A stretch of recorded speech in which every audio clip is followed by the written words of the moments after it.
Birthday मनाया जाएगा, बड़े भाव से बड़े आनंद के साथ आप लोग नृत्य करेंगे, नाचेंगे, गाएंगे, झांकी का भी हम दर्शन कराएंगे। लेकिन आइए उससे पहले थोड़ी सी कथा का श्रवण कर लेते हैं। बड़ी सुंदर महाराज दर्शन कराया। अभी आप लोगों ने गज और ग्राह की कथा का आनंद लिया। अच्छा, एक चीज है, जो मनुष्य है ना,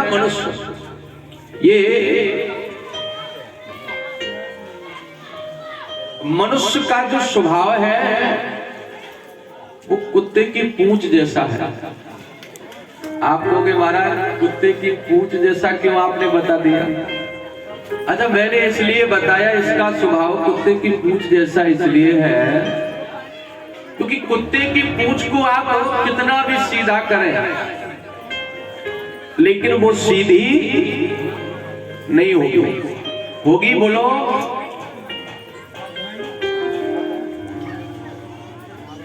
तो किसी संत ने कहा कि जब मनुष्य का स्वभाव कुत्ते की पूंछ जैसा है तो इसे बार बार सत्संग क्यों दिया जाता है?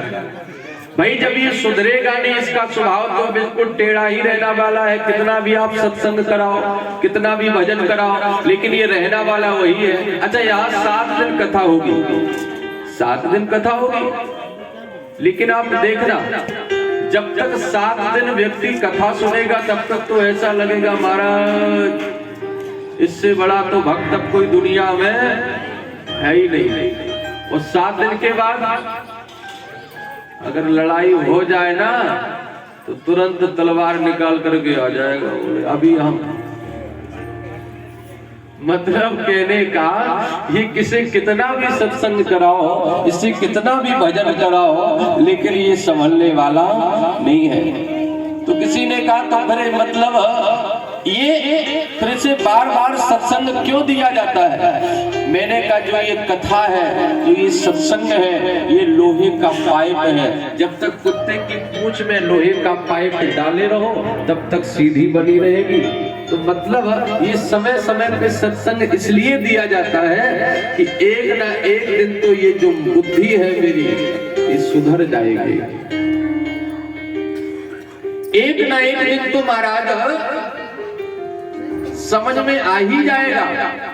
इसलिए याद रखिए जीवन में सत्संग करना बहुत आवश्यक है।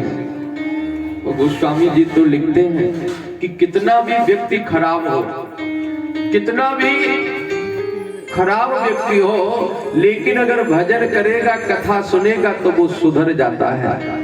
और गोस्वामी जी लिखते हैं कि सठ सुधरई सत और संगत पाई, पारसी परस कुदात सुआई।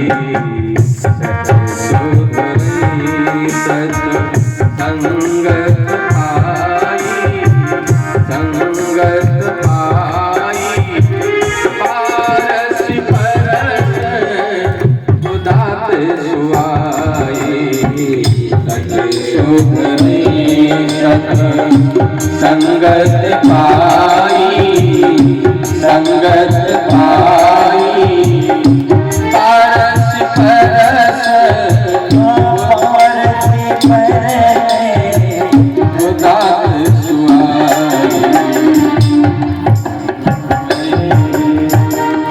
सठ सुधरई सत्संगत पाई। सठ व्यक्ति हो संगति पाकर के सुधर जाता है, सुधर जाएगा। लेकिन मूर्ख हृदय न चेत, मूर्ख नहीं सुधरता है।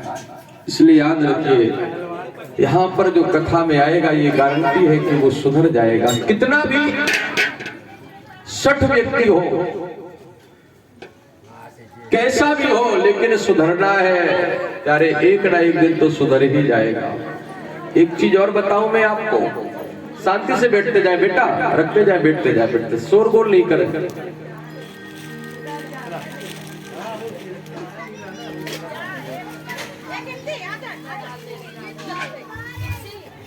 आज भगवान ने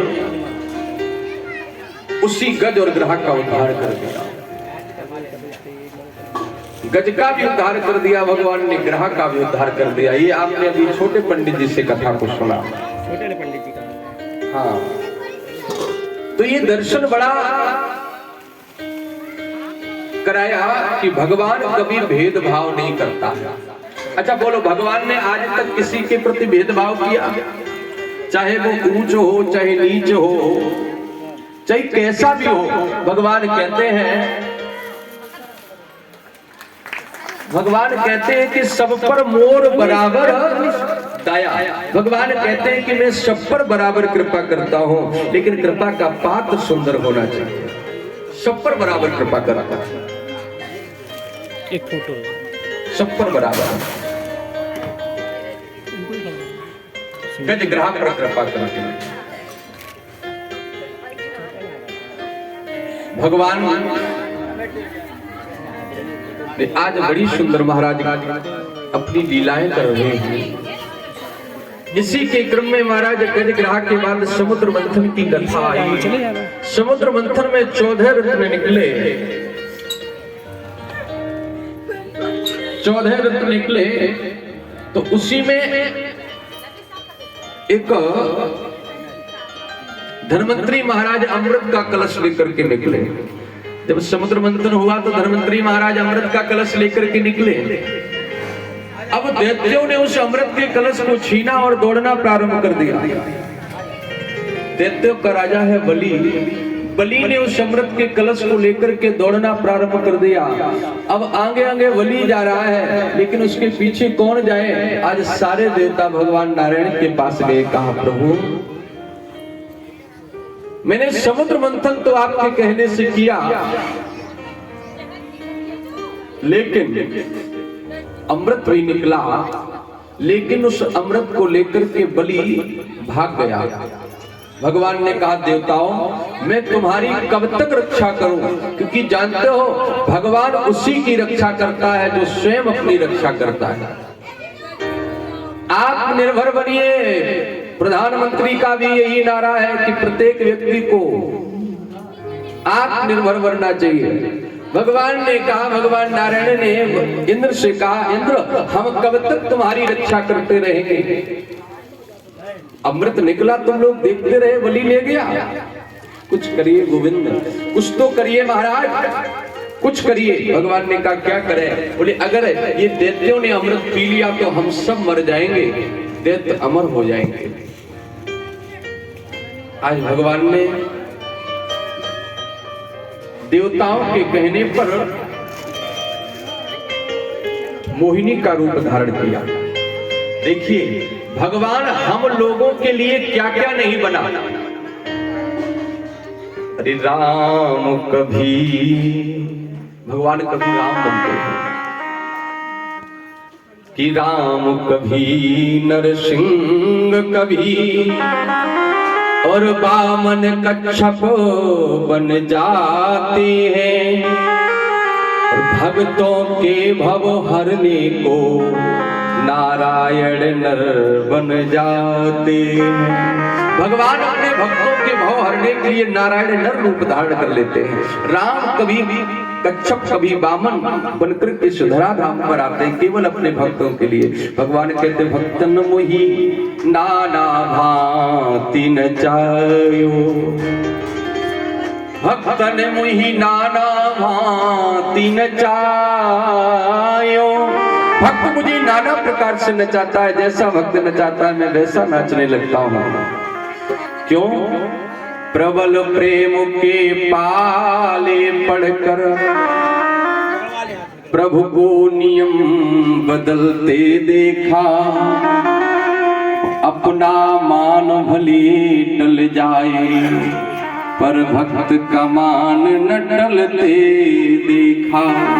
अपना मान टल जाए लेकिन आज तक मेरे गोविंद ने अपने भक्त का कभी मान नहीं टलने दिया। बस यही तो है। और हम लोग कहते हैं कि भगवान कहाँ है, गोविंद कहाँ है, भगवान क्या करता है? यारे भगवान वो करता है जो तुम्हारे पिताजी नहीं कर सकते। भगवान ने वो दिया है जो हमें कोई दे नहीं सकता। भगवान बहुत कुछ देते हैं। एक भक्त तो गुनगुना रहा था महाराज, अरे मुझे मेरे मालिक बहुत कुछ दिया है, तेरा शुक्रिया है, तेरा शुक्रिया है। मुझे मेरे मालिक बहुत कुछ दिया है, तेरा शुक्रिया है, तेरा शुक्रिया है। मुझे मेरे मालिक बहुत कुछ दिया है, तेरा शुक्रिया है, तेरा शुक्रिया।